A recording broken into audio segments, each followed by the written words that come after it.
Farlians Congolais, votre chaîne du moment. Tout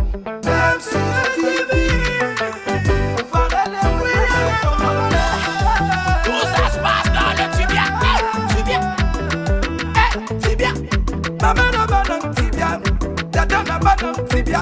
Osangi Tibia yoko bunga na gambelo.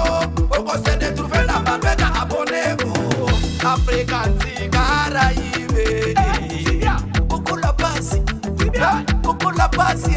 Dala na kende wese bakomi kosimba. Koko la basi. Bona landa F6 TV. Na longo la ba stress. Na longo la ba dépassé. Na longo la ba corona molimo yaki pikiniki. Tout se passe dans les tibias, le monde est méchant.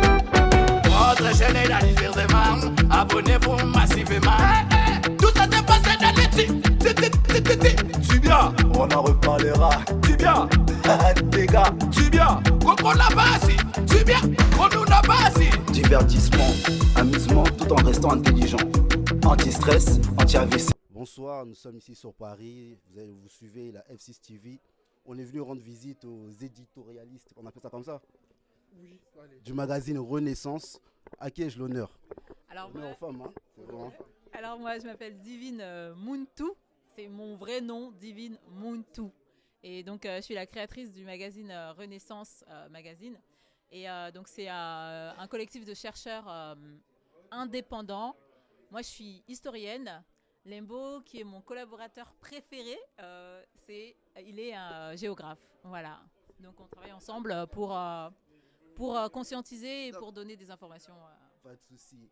Divine. Lembo, est-ce que tu peux te présenter en quelques mots? Du coup, moi, on m'appelle Mabaya Lembo. Je suis congolais de la RDC. J'aime pas dire trop congolais parce que ça nous rentre dans un carré colonial. Je suis un traditionnaliste Bomboma et Ungana, mais dans plutôt une vision de l'unité africaine. Et donc, je suis géographe et je travaille avec la sœur Muntu pour le magazine Renaissance, une connexion de sciences humaines et sociales. On travaille pour donner de l'accès à certains savoirs de nos sciences africaines, en sachant que la culture africaine, surtout les sciences africaines, ont été beaucoup diabolisées. Et donc, nous, le peu de connaissances qu'on a, de nos cultures, de nos traditions et de nos sciences, nous essayons de le retranscrire dans le magazine pour donner plus de visibilité à nos compatriotes africains, parce que si on veut renaître, si les Africains veulent renaître, ça passera obligatoirement par la maîtrise de notre histoire, par la maîtrise de nos traditions, par la maîtrise de nos sciences. Je mets surtout plutôt la science, parce qu'avec la science, nous allons bâtir une grande civilisation comme ça allait été avant avec les civilisations du Royaume-Congo, de la Nubie et autres grandes civilisations africaines. Donc voilà un peu l'objectif du magazine, conscientiser et surtout consommer africain, l'identité africaine dans sa globalité. Merci Lembo. Attendez, là doucement, je coordonne. Pourquoi avoir choisi le nom Renaissance? Alors, c'est assez complexe et très simple en même temps. Complexe pourquoi? Parce que Renaissance, quand on entend ça, vous dites tout de suite oui, c'est la Renaissance. Mais en fait, non. Renaissance, c'est Ré, trait d'union, naissance d'un côté. Donc en gros, Ré, ça fait allusion à la divinité soleil, le dieu Ré.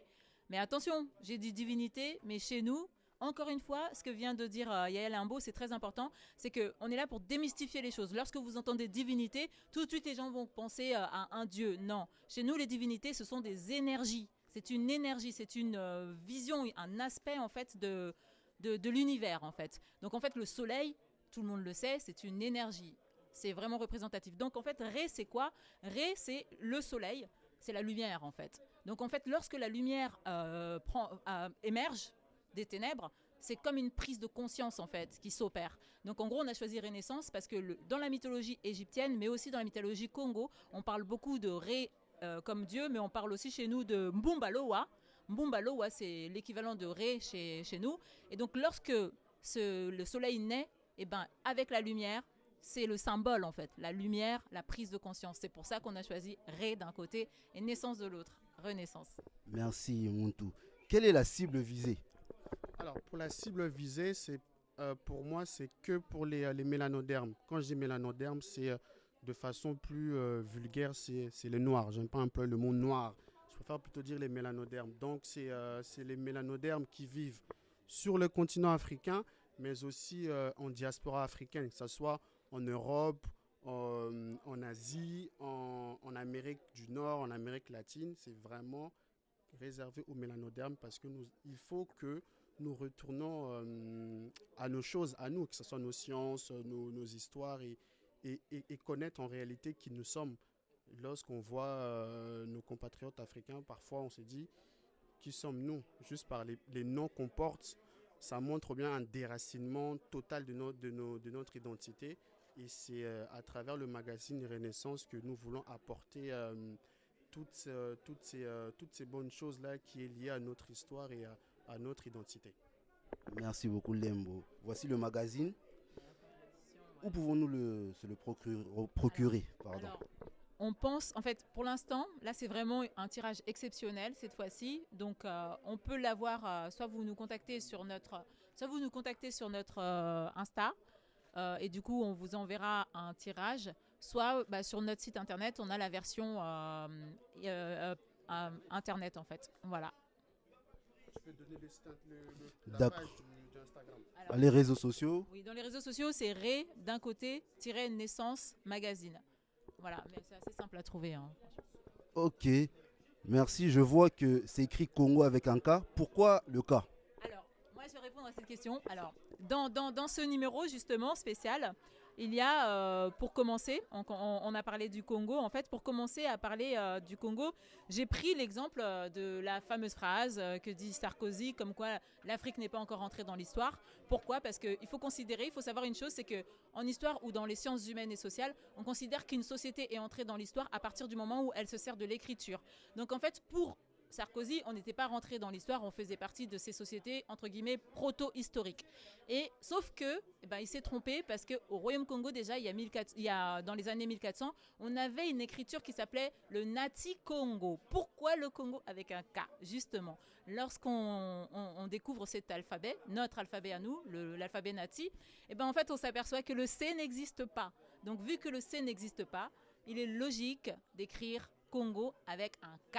Tout simplement. Donc, c'est pas du nationalisme ou un truc pour revendiquer quoi que ce soit. C'est juste, dans notre tradition, la lettre C n'existe pas. Lorsque vous dites Chine, vous dites CH. Pourquoi vous dites Congo avec vous dites pas Kin?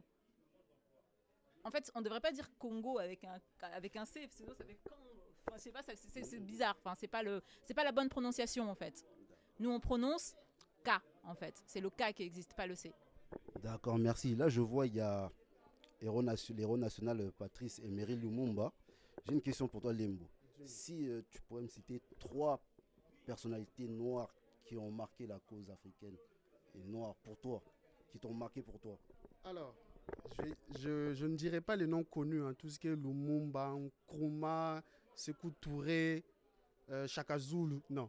Je donnerais plutôt des noms que beaucoup ne connaissent pas. Alors, je commencerai par Ya Nana Asantewa. Si vous ne connaissez pas Ya Nana Asantewa, tapez Ya Nana Asantewa.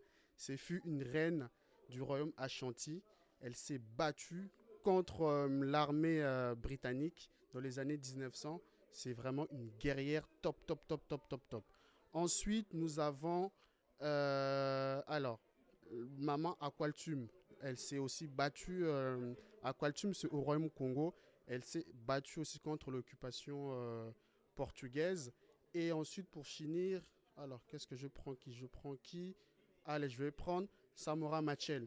Beaucoup ne parlent pas de Samora Machel, mais je pense que beaucoup des universitaires africains aussi doivent aussi s'intéresser aux travaux de Samora Machel. Là, on se retrouve au Mozambique.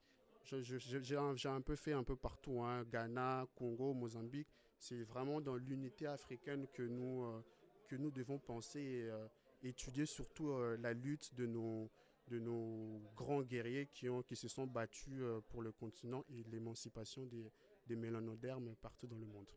Merci Lembo. Lembo nous a donné des devoirs. Dernière question. Divine Muntu. Muntu, c'est votre vrai prénom? Alors, moi, en fait, comme on dit souvent, dans l'enclos colonial dans lequel on vit, on utilise des prénoms. Mais autrefois, d'ailleurs Mobutu, il avait interdit l'usage des prénoms. on s'appelait par nos noms. Donc nous, naturellement, avec Aya Limbo, on s'appelle toujours par nos noms. Et le nom que mon père m'a donné, c'est Muntu. Mais les gens m'appellent DMNT parce que c'est Divine Muntu. Et c'est mon vrai nom, en effet. Pour toi, y a-t-il un impact aujourd'hui, comment dire, est-il important de donner un prénom africain à nos enfants aujourd'hui qu'on est un peu éveillé, qu'on a accès aux informations, on veut faire une reconnexion avec notre identité? Alors, moi, j'ai toujours tendance à rentrer dans les détails, donc je vais essayer de faire court. Mais le nom, le mot est une sonorité, c'est un son. Le son, c'est une vibration. Dans toutes les traditions, on parle de lorsque Dieu a créé le monde, c'est à travers la vibration, en fait. Il dit, il parle. Donc en fait, le mot, même dans la tradition Yoruba, on dit que Dieu, c'est l'ensemble de toutes les vibrations qui existent sur Terre. Donc lorsqu'on donne un nom à son enfant, on donne une vibration, c'est une partie du divin en fait qu'on lui donne. Donc quand tu lui donnes un nom qui n'a absolument rien à voir ou pas de signification avec... Parce qu'il faut savoir qu'il y a certains mots qu'on ne peut pas traduire. Par exemple, je sais pas, nous on essaye de traduire Muntu, c'est l'homme en Occident ici, mais en vérité c'est pas l'homme. C'est bien plus profond que ça. Le nom de Muntu, c'est un homme qui possède une certaine connaissance. Donc, ce n'est pas n'importe quel homme. Donc, il faut bien faire attention lorsqu'on choisit un mot ou un nom à donner à son enfant parce que c'est la caractéristique divine qu'on va mettre en fait dedans. Ou pas, ou l'inverse. Ça peut être totalement autre chose. Donc, je ne sais pas qui était Pierre. Pierre, c'était peut-être l'un des apôtres de Jésus. Et j'ai rien contre Jésus, mais sauf que Pierre, c'est quelqu'un qui vient pas de chez moi. Et donc, je ne peux pas m'identifier à Pierre. Voilà, parce que je m'appelle Muntu et Muntu, je peux l'identifier à mon père, à mon arrière-grand-père. Je peux même remonter jusqu'à certains pharaons d'Égypte parce que c'est une sonorité qu'on retrouve Montout depuis très longtemps en fait. Donc on se demande pourquoi ces gens-là ont employé ce mot Montu. Et si on va dans les profondeurs, on peut découvrir énormément de choses. Et ces choses qu'on découvre, ce sont les caractéristiques même en fait de qui on est. Pour vous donner un exemple avec moi-même, aujourd'hui dans ma mission, ce que j'estime être dans ma mission de vie, ce que je fais aujourd'hui, c'est que mon objectif, c'est de détecter des Muntu, des gens qu'on appelle des Muntu. Pourquoi ? Parce qu'en fait, c'est des gens qui ont une certaine caractéristique. Et c'est quand même étrange qu'aujourd'hui, je sois là en train de chercher des Muntu alors que je m'appelle Muntu. Donc ça veut dire que le nom peut suivre l'autre aussi. C'est ça qu'il faut vraiment, il n'y a pas de hasard. J'ai un ami qui a un certain nom et comme par hasard, là, lui, il fait exactement ce que son nom indique aussi. Donc on doit avoir conscience que chaque chose qu'on fait, sans exagérer bien sûr, va avoir un impact sur nous-mêmes en fait, ou sur ce qui nous entoure. D'accord, Juste pour finir, le mot de la fin, ça tombe bien. Juste pour finir le mot de la fin, beaucoup de personnes disent pourquoi les Congolais ne connaissent pas leur histoire. Je vais juste rappeler un truc qui est très important que beaucoup de Congolais ne connaissent pas. En 1900, le Léopold II, avant de mourir, il a prononcé une phrase qui est très très très percutante pour les Congolais. Qu'est-ce qu'il a dit ? Il a dit aux autorités belges et européennes qui voulaient récupérer le Congo, qui voulaient récupérer le Congo à la main du roi Léopold II. Léopold II a dit « Vous aurez mon Congo, mais vous n'aurez jamais les archives du Congo. » Et les archives du Congo qu'il a récoltées pendant toutes les années où il est en train de piller, massacrer le Congo, ont été brûlées à Bruxelles pendant 6 mois. 6 mois consécutifs, les archives du Congo ont été brûlées. C'est pour cela que beaucoup de Congolais sont détachés, ne connaissent plus vraiment trop leur histoire parce que Léopold II a totalement brûlé la quasi-totalité des archives du Congo. Quand je dis du Congo, c'est de l'espace qu'on appelle la RDC actuellement. Donc voilà. Merci à vous. Et où on peut vous trouver sur quel réseau ? TikTok, Instagram, Facebook, YouTube. Écoute, vous pouvez nous retrouver sur Instagram, Renaissance-magazine. Après moi, de façon compte personnel, vous pouvez juste taper Mabaya-Lembo. Vous allez me retrouver si vous avez des questions à me poser par rapport au magazine ou par rapport à d'autres thématiques. Voilà. Ou même un petit message d'encouragement ou de... Peu importe. Écrivez-nous, on va pouvoir vous répondre et Voilà. Une dernière chose pour terminer, c'est que nous, on a aussi la volonté de vouloir reconstruire un petit peu une communauté avec des personnes qui veulent apprendre ou qui veulent se réapproprier en fait le savoir de nos pères. Et donc dans ce sens-là, on a aussi un groupe Telegram. Ce que vous pouvez faire, c'est de nous écrire sur... Il y a l'adresse email sur comment ça s'appelle, sur Instagram.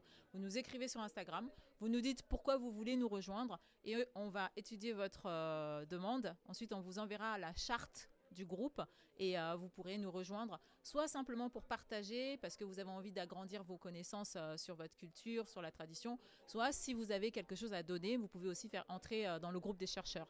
Voilà, et le but c'est de faire évoluer, d'évoluer vous-même et de faire évoluer notre peuple aussi. Voilà. Merci à vous deux, en tout cas, bon courage et on sera toujours là pour vous soutenir. Comme on dit, Ingeta, Ingeta, Ingeta, Ingeta.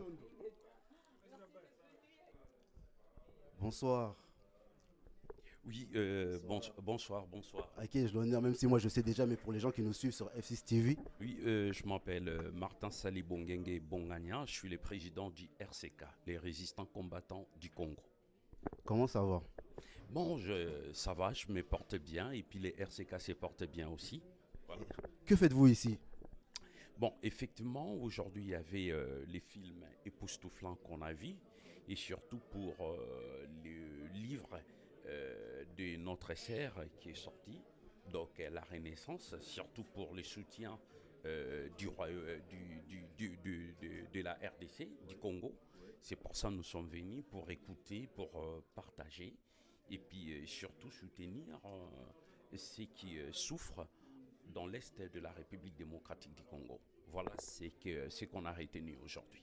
D'accord. Aujourd'hui, on vient pour le lancement du magazine Renaissance. Quelles sont vos attentes du magazine? Non, je pense que tout Congolais et tout Africain doivent soutenir ça. Parce qu'ils le font pour les enfants, pour les déplacés, pour toutes les personnes. Non, vous savez ce qui se passe dans l'Est, dans notre pays. Aujourd'hui, nous comptabilisons plus de 12 millions de morts et il y a autant de femmes violées. Donc, la souffrance du peuple congolais continue. Donc, nous sommes là pour soutenir ça de façon que le message qu'on passe aujourd'hui ici dans la diaspora en Europe, que ça puisse aller partout dans le monde, parce que ça ne parle pas au niveau de la communauté internationale. Les génocides, les massacres des 12 millions en RDC n'est pas reconnu. Mais aujourd'hui, on parle d'Holocauste, des Juifs, on parle des génocides du Rwanda, mais pourquoi on ne parle pas du génocide de la République démocratique du Congo? C'est pour ça que nous soutenons cette cause de façon que ça puisse aller de l'avant. Merci beaucoup, je ne vais pas vous prendre beaucoup de temps. Juste une question. Pour vous, donner un prénom africain à un enfant, y a-t-il un impact? Est-ce important? Bon, ben moi je crois que c'est important. Aujourd'hui, tous on a compris. Parce que moi, mon prénom c'est Jean-Martin. Et c'est mes parents qui m'ont donné. Mais heureusement, à l'époque de Mobutu, il y avait l'authenticité. Et les noms de famille, c'est Sali Bongengue Bongania. Je pense qu'avec les temps, j'appelle mes enfants par leur nom que j'ai donné. Mais les noms africains, c'est très utile. C'est ce qu'on a dit, la renaissance de la culture africaine. Nous devons reconnaître ça, c'est très important. Merci beaucoup et je vois que vous êtes toujours bien entretenu. C'est toujours le sport en pleine nature, dehors ou pas? Ah ouais, tu te rappelles de ça? Oui, je pense que je suis toujours en forme malgré plusieurs années, mais on se tient par la grâce de Dieu, par la grâce de nos ancêtres. Donc voilà, je me tiens toujours bien. Merci beaucoup, Monsieur Martin Sali. Je vous remercie. Bonsoir, bonjour pour ceux qui nous suivent. Je m'appelle Blandine Diafutua Matondo et je suis donc la présidente de la souveraineté panafricaine et la vice-présidente du RCK, les résistants combattants du Congo. Merci beaucoup. Quelles sont vos impressions par rapport au film et par rapport au lancement du magazine de notre sœur Divine Moutou, Renaissance? Alors en tout cas, je suis très heureuse d'avoir été invitée ici, d'avoir participé à cette séance de cinéma. Le film était vraiment à l'attente de en collaboration avec mes attentes, plutôt pour dire ainsi. C'est-à-dire qu'on a parlé de la spiritualité. En dehors de mon prénom français Blandine, je suis Yeng dans mon pays d'origine, le Congo. Donc je suis une panthère noire, celle qui garde, la gardienne, la sentinelle, mais je suis aussi celle qui transmet. Donc avoir la spiritualité mise au jour devant dans cette scène où il y a une multitude de personnes qui sont venues de tout horizon, africaines bien sûr, mais d'autres horizons, ça a été important pour moi, puisque c'est sur cette base-là qu'on peut retrouver notre identité. Le magazine Renaissance, ben c'est super. Divine, je viens de le découvrir, et la fille d'une de mes vieilles amies, si je peux dire ainsi. Donc comme quoi, le destin, les choses ne se font pas au hasard. On s'est rencontrés, on s'est appréciés, on a tout de suite eu le feeling parce qu'on avait déjà cette connexion déjà à la base. Et j'apprécie et j'encourage nos jeunes enfants, nos jeunes sœurs à être comme elle, à suivre cet exemple-là, parce que c'est la femme qui a commencé le monde et c'est la femme qui changera ce monde aussi. Donc que nous ayons nos enfants qui portent cette valeur de l'Afrique, cette valeur de la femme, de la bravoure, de la combattante, de la renaissance, de la lumière, c'est quelque chose d'extraordinaire. Et je félicite Divine et bien sûr toute l'équipe de Congo Téléma. Une dernière question, maman.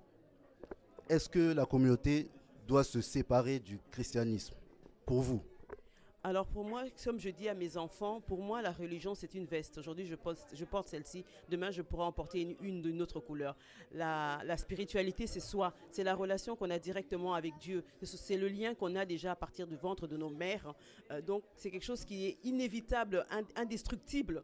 Donc renier la spiritualité, c'est ne pas pouvoir porter la veste après au-dessus de la religion. Donc la religion n'est pas incompatible avec la spiritualité, il faut juste savoir d'où on vient et comment on veut démontrer notre relation avec Dieu. Donc toutes les religions aujourd'hui sont sur la base d'une idéologie, nous le savons, c'est l'invention de l'homme. Mais la spiritualité, c'est l'invention de Dieu. Donc quand on croit en Dieu, on ne peut pas rejeter la spiritualité. Maintenant, si on en vient à détruire toutes les religions que les hommes ont forgées, puisque la base n'était pas forcément mauvaise, elle a été instrumentalisée par la suite, nous le savons, par le néocolonialisme pour pouvoir avoir une emprise sur un certain nombre de populations.